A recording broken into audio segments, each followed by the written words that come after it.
What's going on, guys? This is Agley Bagelface, the Monst T-Rex, with another Grand Theft Auto vehicle modification video showcasing the Itali Grotti GTO, the brand new car that was released in the drip feed vehicles of the Arena War update. So here it is on Legendary Motorsports, and it's a pretty cool looking car in red right off the bat.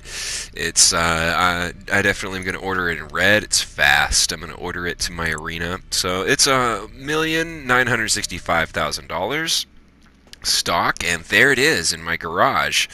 Let's check it out, and let's go ahead and take it into my arena workshop and modify this vehicle after we look at it stock. I want to check out the way that it looks stock and go ahead and showcase that for you guys before I go ahead and detail all the modification options. So open the doors, and the trunk latch opens like that. That's kind of neat. It's like a glass rear trunk door there, and the interior is very detailed as well as the engine compartment. It says Grotti Itali GTO right there on the head gasket, so it's a pretty neat car. It's exciting when they release these new vehicles. Kind of makes me feel like a kid again.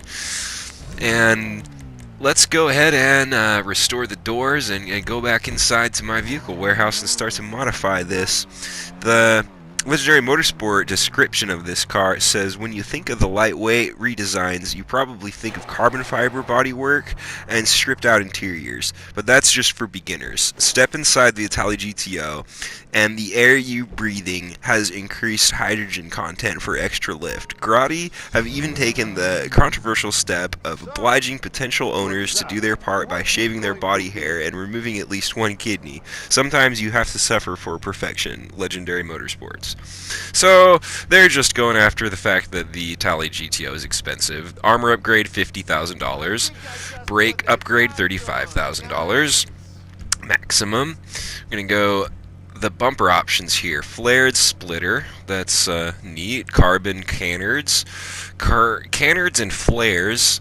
Primary color splitter, and then a secondary splitter with a brace, a carbon splitter, a primary race kit. That adds the flares and the splitter with the brace, secondary race kit, and the carbon fiber race kit for $15,500. And I'm going to purchase that. I like the carbon fiber on this car.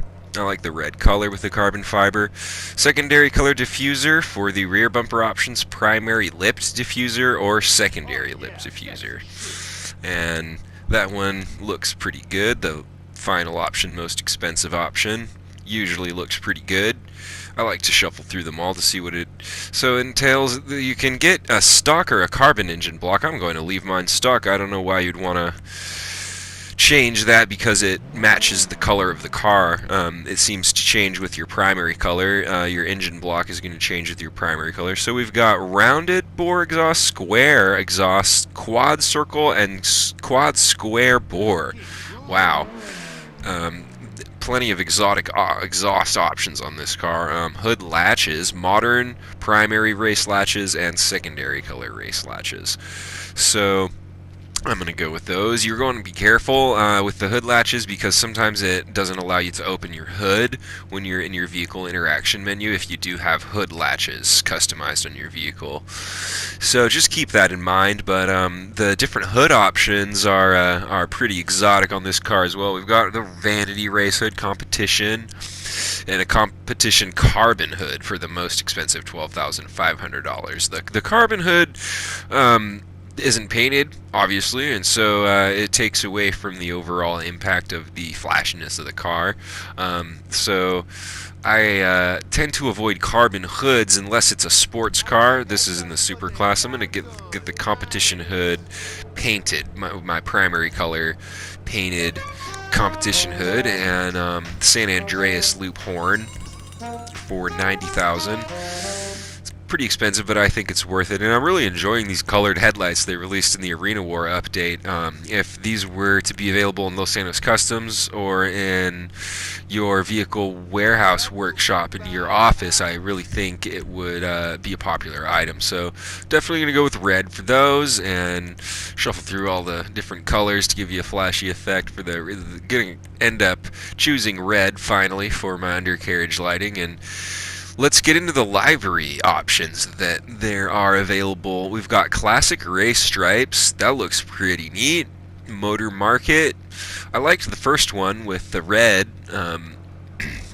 This one, the lime green with the red. Now that Christmas is over, it's kind of past the season when this would be cool and when this would apply. So there's also a alternate version that has a red stripe, and that looks a little bit more appropriate.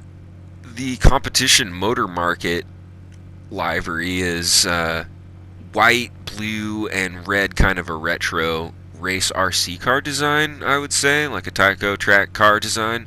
This one is just ridiculous. At first I thought, oh wow, this is cool, it's a graffiti livery, because they really haven't added any graffiti or urban art liveries, but that one just kind of looked like scribbles. Digital cam Strazo. That one's neat. If you like the digital camo, there's a lot of digital camo stuff they've added. I really like that stuff. If you want to go with that theme, you can have plenty of digital camo stuff matching in this game. Branded racing and alt-branded racing. We've got like a yellow version of the same livery, a Pegasus Concierge. Now this is one of my favorites because it says, don't touch what you can't afford. I really like it, and it's an expensive car, so I think that this matches it pretty well.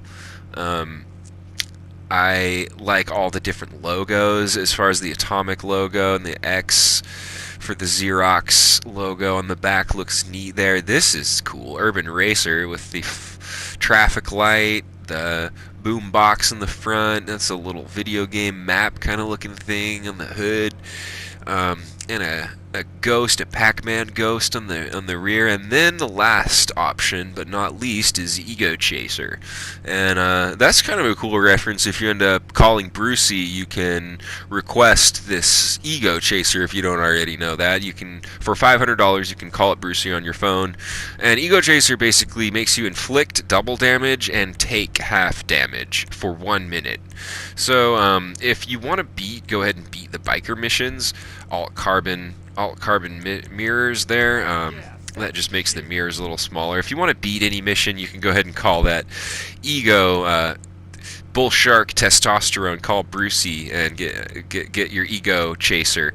And so I also use Ego Chaser a lot in missions to stay alive. So that's kind of neat that they added this livery. I haven't seen the Ego Chaser livery before. That's a unique thing, right? Reference to Brucey and reference to other things in the game, like snacks that you can use. So I like that.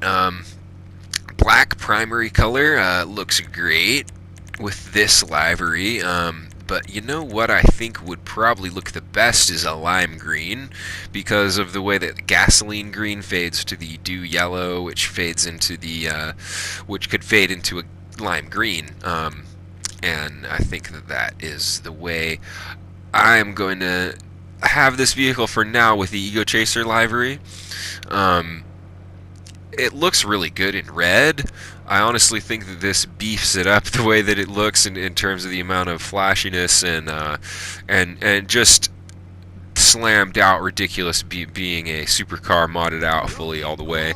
So I still have the red light in my interior undercarriage lighting, and I may change this vehicle back to the Pegasus Concierge livery at some point, but it has quite a few good liveries, good unique liveries anyway. And these new vehicles that they release, they always like to hide options that are very rare and exclusive to these expensive vehicles that only the players who have a lot of money can afford at the end of the day. Because even though you might be able to afford this car, if you already have a supercar, a lot of people aren't going to want to buy it.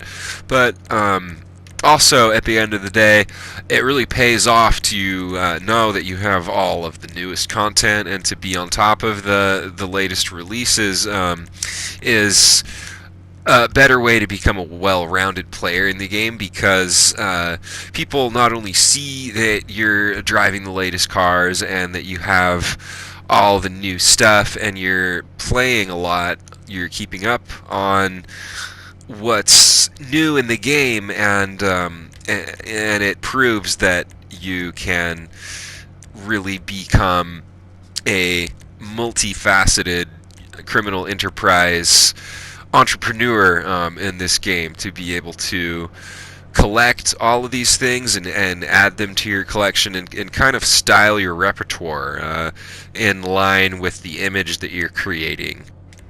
So since I have gasoline green already in this livery and the lime green outside, I think although the blue interior looks pretty cool with this, it doesn't match any of the other colors exactly when I go outside the interior, so I'm going to go ahead and change the trim color inside to lime green. But if this was in red, you could have the red trim color as a contrasting brighter or darker red trim color for the interior.